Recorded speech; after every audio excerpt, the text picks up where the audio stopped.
Hello friends, BLE math exam 2025 में A+ ल्याउने सपना छ तर कहाँबाट सुरु गर्ने थाहा छैन। आजको भिडियोमा म तिमीलाई देखाउने छु क्लास 8 math model question paper set 5 को पूरा सल्युसन एकदमै सजिलो भाषामा।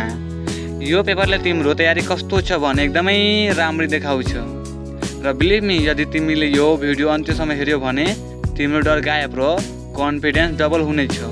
प्रत्येक क्वेशनको step by step solution, tricks र फर्मुला सबै इजी स्टाइलमा छ।